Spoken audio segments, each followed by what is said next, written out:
పరమ పవిత్రము, పావనము, శుభకరము, దివ్యమైనటువంటి ఉదయం వేళ మెల్లగా మనం సాధనా పదయాత్ర ప్రతి నెల మొదటి ఆదివారం నాడు కలువాయి సాయిబాబా మందిరం నుంచి పెన్నబద్వేలు ఊరు వరకు, పెన్నా నదీ తీరం వరకు. ఇది ఎట్లాంటిదంటే ఒక యజ్ఞ సమానమైన గొప్ప ఉత్సవం. ఈ పదయాత్రలో మనం చేసిన ప్రతి నామము, పాల్గొన్న ప్రతి క్షణము ఎంతో శుభకరం. ఇక్కడ నడవడం, భగవన్నామం వినటం, కలిసి ఏదైనా ఆహారం తీసుకోవటం అనే 3 ఆదర్శాలతో ఈ సత్సంగంతో ఈ కార్యక్రమం ముగుస్తుంది. దీంట్లో ఉద్దేశం ఏమిటంటే, భారతదేశం ఋషీశ్వరుల దేశం, మహాత్ముల దేశం, తపస్సు. మన దేశ విధానంలో ఈ విధంగా కలిసి చేసే కార్యక్రమాలను యజ్ఞం అంటారు.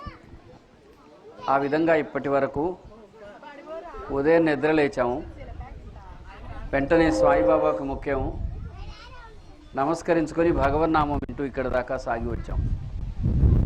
మధ్యలో మనందరం కలిసి ఆహారం తీసుకున్నాం. మళ్ళీ ఇప్పుడు కూడా ప్రసాదం తీసుకొని పోతాం. ఇందులో ఏం జరుగుతుందంటే, ఒక సోదరుడు ఆహారం సమర్పిస్తారు, మిగతా వాళ్ళు దానికి సంబంధించిన అన్ని ఏర్పాట్లు చూస్తారు. అంటే మనం అందరము కలిసి చేసే గొప్ప తపస్సు లాంటి పని ఈ పదయాత్ర. మనిషి ఒకే చోట కూర్చుని ఒక గుళ్ళోనో, ఇంట్లోనో, పూజ గదిలోనో, ఏ కొండ గుహలోనో కూర్చుని చేసే తపస్సు కంటే, మనుషులు ఒక చోట కలిసి అందరూ భగవన్నామం చేయటం, అక్కడ కులం కానీ, మతం కానీ, ధనికుడు పేద అనే భేదాలు కానీ అన్నీ మర్చిపోయి ఎక్కడైతే ఇటువంటి స్మరణ జరుగుతుందో అక్కడ భగవత్ ప్రజ్ఞ మేల్కొని అందరికీ మంచి జరుగుతుందనేది పెద్దలు చెప్పిన మాట. అదేవిధంగా ఈరోజు మనం భగవంతుడి దయ వల్ల ఎండ తీక్ష్ణత లేకుండా పరమశాంతిగా చల్లగా వచ్చాము. భగవంతుడే గొడుగు బట్టి తీసుకొచ్చాడు. కలువాయిలో మొట్టమొదట ఈ ఉత్సవం ఈ విధంగా సాధనా పదయాత్ర చేయాలనుకున్నప్పుడు మన సాయిబాబా మందిరానికి చెందిన భక్తులు, ముఖ్యంగా మన వెంకటేశ్వర్లు గారి దంపతులు, ఇతర సోదరులందరూ కలిసి కలువాయి నుంచి సాధనా పదయాత్ర చేస్తాము అన్నప్పుడు ఎవరితోనో ప్రస్తావించాను నేను, ఇలా అనుకుంటున్నారు. చాలామంది అన్నారు, ఎవరు వస్తారండి, అక్కడ ఎవరు రారు, ఎవరో 10 మందో 20 మందో తప్ప రారు అని చెప్పారు. కానీ వాస్తవానికి సంవత్సర కాలం గడిచిన సందర్భంగా చూసుకుంటే మనం ఒక్కసారి కూడా అనేక మంది కొత్త వాళ్ళు ఈరోజు కూడా వచ్చి ఉన్నారు. సాధనా పదయాత్ర అనేది మన జీవితంలో ఒక మెల్లగా ఒక భాగంగా మారిపోతుంది. ఒకసారి అయితే తీవ్రమైన ఎండలు, ఒకసారి అయితే ఊరంతా ఫంక్షన్లు, ఒకసారి అయితే మన వాళ్ళందరూ, పోయినసారి అయితే మన వీరందరూ కూడా యాత్రకు పోయి ఉన్నారు. ఈ అన్ని సందర్భాల్లోనూ భగవంతుడు తోడుండి పదయాత్ర నడిపించుకుంటూ వస్తున్నాడు. ఈరోజు మీ అందరికీ విజ్ఞప్తి ఏంటంటే, పై పదయాత్రలోగా మీకు తెలిసిన వారందరికీ, అవకాశం ఉన్న వాళ్ళకి ఒక మాట చెప్పండి. మీరు మీ దగ్గర ఉండే 10 రూపాయలు డబ్బు ఇచ్చారు, ఒక చిన్న సహాయం అవుతుంది. ఒక బిడ్డకు పుస్తకాలు కొనిచ్చారు, గుడ్డలు ఇచ్చారు, అదొక సహాయం అవుతుంది. అట్లా కాక ఒక పూట అన్నం పెట్టారు, అది ఆకలి తీర్చిన పుణ్యం అవుతుంది.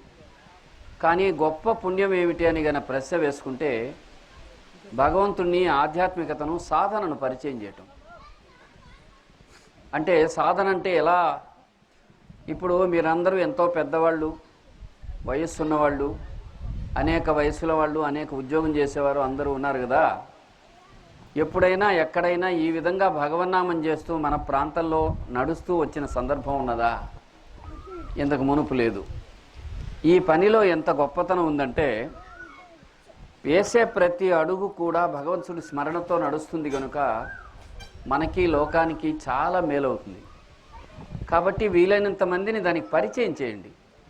ఇక్కడ పరిచయం అంటే అర్థం ఏంటంటే, మీరు చెప్పిన ఒక 4-10 మంది నడిచారు, భగవన్నామం చేశారు, శరీరానికి ఆరోగ్యము, మనస్సుకి ఆహ్లాదము, జీవితానికి ఒక పుణ్యము, ప్రపంచానికి ఒక ధర్మము, నెరవేరే సత్కార్యం ఇది. కాబట్టి సాధ్యమైనంత మందికి చెప్పండి.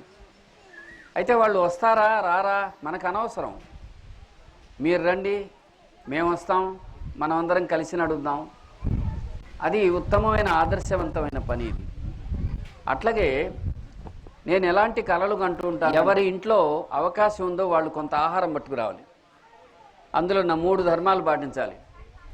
ఆ ఆహారం ఆరోగ్యకరమైన పరిశుభ్రంగా తయారు చేయాలి. అది శరీరానికి ఆరోగ్యవంతంగా ఉండాలి, రుచికరంగా ఉండాలి. అది భగవత్ప్రీతి కోసమని వీళ్ళున్న వాళ్ళు తెచ్చి మిగతా వాళ్ళకి పెట్టాలి. ఆ విధంగా ఎప్పుడైతే చేస్తామో అది వేలాది మందికి ఆహారం సమకూడుతుంది. ఎట్లా అంటే మీరు ఎప్పుడైనా తిరువణామలై గల వెళితే అరుణాచలం అంటారు. అక్కడ భక్తులు ఎవరికి వాళ్ళు ఆహారం తెచ్చి సమర్పిస్తూ ఉంటారు. నడిచేవాళ్ళు గిరి ప్రదక్షిణని చేస్తుంటారు ప్రతి పూర్ణిమకు. అక్కడ ఎప్పుడు ఎవరు ఆకలితో ఉండరు. అట్లాగే హిమాలయాల్లో కొన్ని స్థలాల్లో కూడా ఎవరు ఆహారం తెస్తారో ఎవరు తింటారో కూడా తెలియదు. ఆ విధంగా సాధనా పదయాత్ర అంటే భారతీయ ఋషి విధానం ఇది. మీరు ఎవరైతే వస్తారో వాళ్ళు అవకాశం ఉన్న వాళ్ళు సమకూరుస్తారు. మనం ఏం చేస్తామంటే ముందు ఈ పదయాత్రలో భాగంగా మనకు గుర్తుగా వచ్చి ఒక చెట్టు నాటుదాం. ఆ చెట్టుని ఎవరికి వాళ్ళు పట్టించుకుందాం. ఎక్కడో ఒక దగ్గర భూమి మీద చెట్టు నాటడానికి స్థలం లేదా, ఆ చెట్టు ఈ వర్షాకాలంలో తలా ఒక్క చెట్టు అయినా నాటితే రాబోయే రోజుల్లో ఎండ తగ్గుతుంది, వర్షం వస్తుంది, వాతావరణం చల్లబడుతుంది. ఇట్లాగన ఇక రాను రాను చెట్లు కొట్టిపారేసి నేలంతా గన ఉష్ణోగ్రత పెరిగితే రాబోయే కొద్ది రోజులలో ఇప్పుడు 47 డిగ్రీలు సెంటిగ్రేడ్ పైగా వస్తుంది. ఇక్కడ రాబోయే రోజుల్లో 54 డిగ్రీలు వస్తుందంటున్నారు. మాడి మసైపోతాం మనం. కాబట్టి ఎక్కడో ఒక దగ్గర మన ఇంట్లోనో ఒక దగ్గర ఒక చెట్టు వేయండి. ఆ చెట్టు పెద్దదిగా ఎదిగేట్టు చూడండి. మనం గాలి పీలుస్తున్నాం కదా, ఆ గాలికి ప్రకృతికి ఇవ్వాల్సిన రుణం పేరు చెట్టు వేయడం. చెట్టు ఒకటి వేస్తే మనం గాలి పీల్చినందుకు అది శుద్ధం చేస్తుంది. మనం పీల్చే మలినాన్ని చెట్టు శుభ్రం చేస్తుంది. ప్రకృతికి అప్పు తీర్చిన వాళ్ళం అవుతాం, రుణం తీర్చిన వాళ్ళం అవుతాం. 10 మంది గన కలిసి ఒక చోట ఎప్పుడైతే కలుస్తూ సమావేశం అవుతూ మాట్లాడుకుంటూ ఉంటారో అక్కడ మంచి జరగడం మనం చరిత్ర అంతా చూసాం. ఆ విధంగా 10 మందికి చెప్పండి, బిడ్డల్ని మీ కుటుంబాలని తీసుకురండి. ఆ విధంగా ఒక్క అడుగు వేసినా ధర్మమే, ఒక 2 అడుగులు నడిచినా పుణ్యమే. భగవంతుడు మెచ్చుతాడు. మనము ఇంట్లో కూర్చుని ఉంటే మన లోపల మాలిన్యాలు బయట రావు.